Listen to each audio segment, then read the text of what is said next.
Let them all know the truth. I'm not a famous person. Neil Diamond was a god of music. He can't play guitar anymore because his hands are shaking so badly. The bad news about his health came to him when he was 77 years old. Over 2 years, he wouldn't even say he was sick. After that, he cancelled everything the next day. Now that his albums have sold 125 million copies, the man behind Sweet Caroline works alone in his workshop. His sad new life is nothing like the good old days. Neil Diamond was born in Brooklyn, New York on January 24, 1941. It was a hard time because of World War II. His parents, Rose and Akiba Kiev Diamond, were Jewish and had fled from Russia and Poland because of bad times. It wasn't easy. His dad was a dry goods trader and worked hard to keep the family going during hard times. They lived in many different places in Brooklyn, and all of those places had traces of their Jewish heritage and immigrant background. Neil had a strong sense of the struggles of working-class people when he was young, and this would eventually show up in his music. During the war, the family's whole world changed for a few years. While Keith was in the army, they moved to Cheyenne, Wyoming. Wyoming's wide-open areas seemed like another world to a kid from Brooklyn. Neil fell in love with music and stories while watching singing westerns in dark movie houses.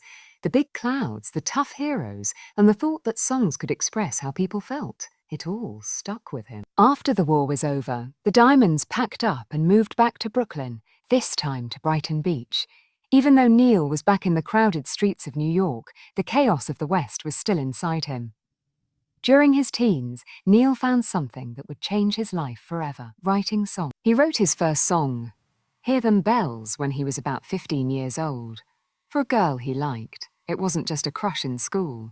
He felt like he was in a whole new world after that. He saw Pete Seeger play that same summer at a camp upstate for Jewish kids. Neil was struck by lightning when he saw Seeger take simple words and melodies and make them into something strong. He begged for a guitar when he got home. Soon his fingers were moving all over the place as they tried to learn chords. His mind was already thinking of songs he hadn't even written yet. Neil got a cheap acoustic guitar for his 16th birthday. It might not have seemed like much, but it meant a lot to him. He spent more and more time hunched over the guitar, writing melodies and words in the margins of his notebooks. School started to slip away from him. The songs would not stay out of his mind, no matter how hard he tried to study.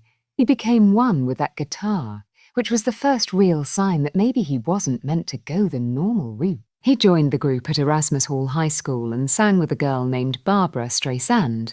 They weren't stars yet. Their only goal was to find things out. Even though they weren't close, there was a spark between them. The world had not seen. Neil later changed schools and started going to Abraham Lincoln High School. It was there that he learned to fence and became friends with Herb Cohen, who would later become an Olympic fencer. Fights and music didn't seem to go together, but they both taught him how to focus, be disciplined, and dream bigger than Brooklyn.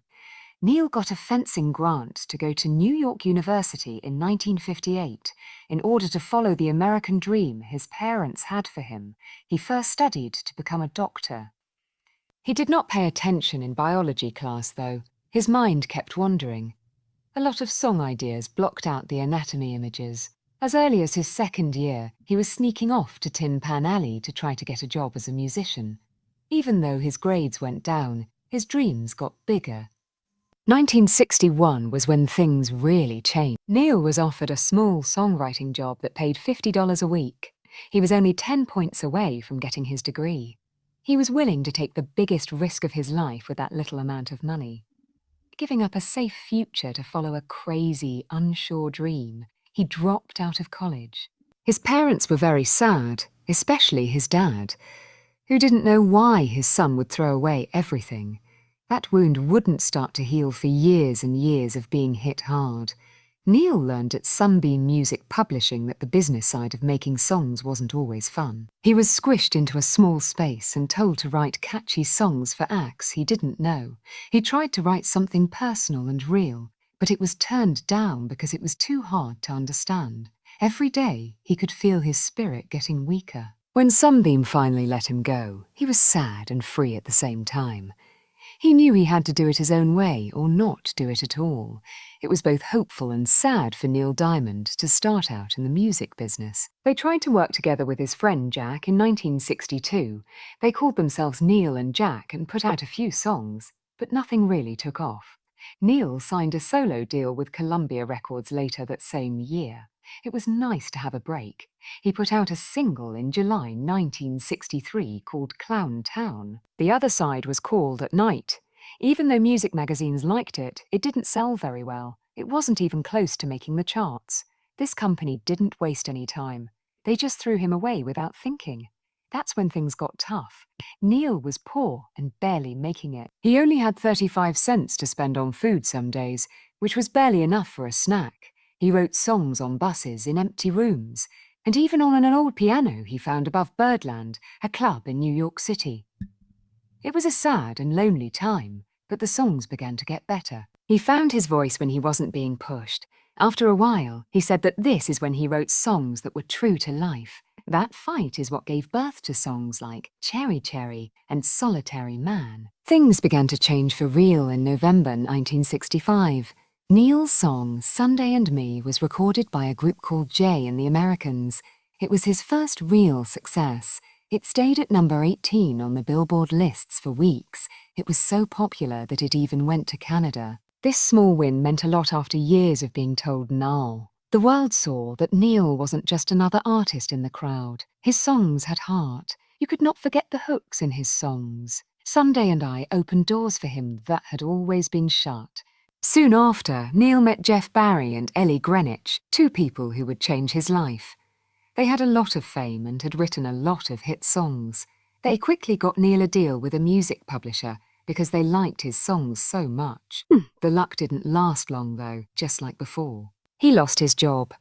After the fact, Neil joked that getting fired was pretty much a must for young musicians. It hurt, but that didn't stop him. Jeff and Ellie put him in touch with Bert Burns, who ran Bang Records. Burns signed Neil because he thought he was going to be great. It was the first time Neil's team had faith in him. He was free to make any kind of music he wanted. He could finally grow the dark, sad songs that had been building up inside him.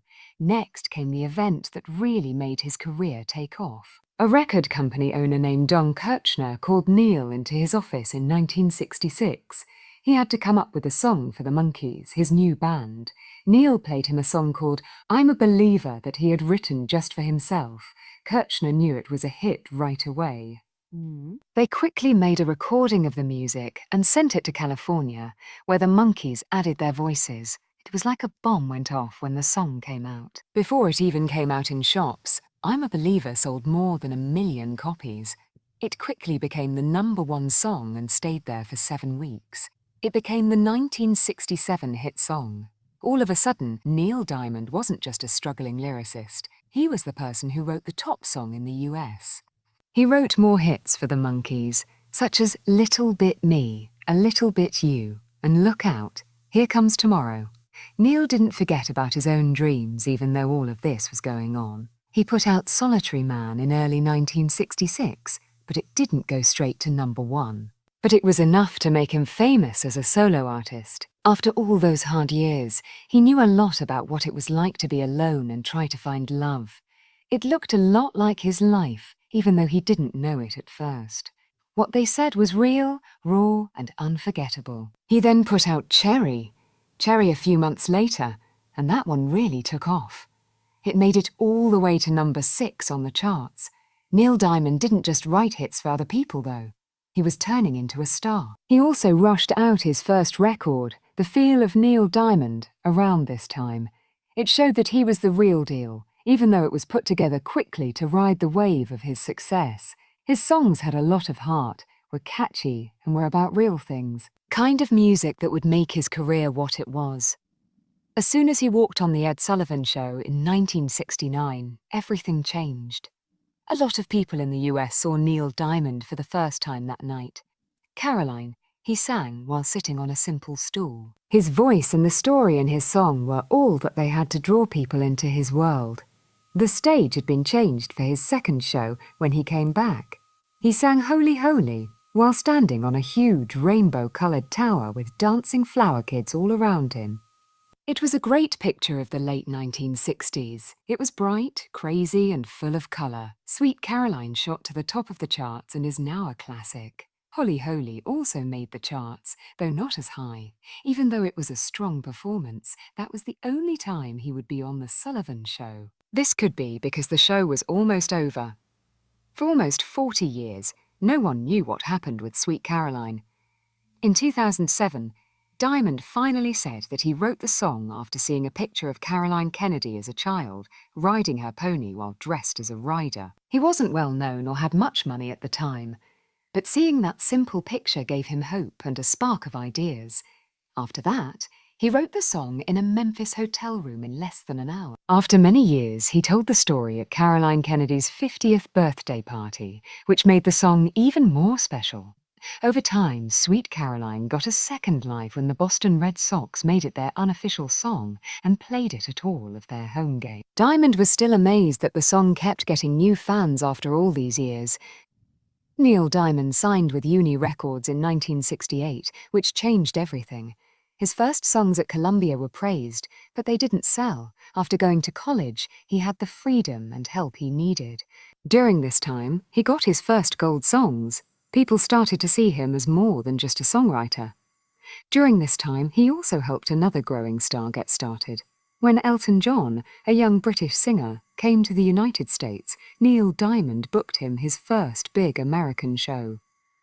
At the same time, Diamond's songs got more personal and in-depth, and his performances got bigger and better, showing how powerful he could be on stage. Neil Diamond's first #1 song was Cracklin' Rosie, which came out in 1970.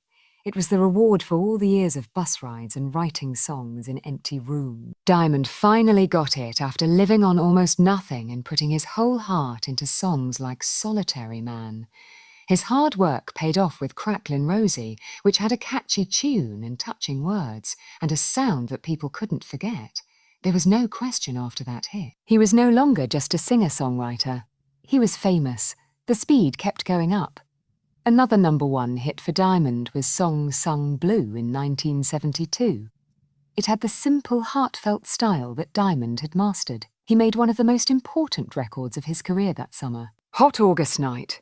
During a run of 10 sold-out shows at Los Angeles' Greek Theatre, Diamond was at his very best on the double live record. It was all there, the energy, the emotion, and the link with the crowd. Hot August Night wasn't just a record of concerts. That's when Neil Diamond became famous. He would write more about that night many times, with follow-ups coming out in 1987, 2009, and 2018.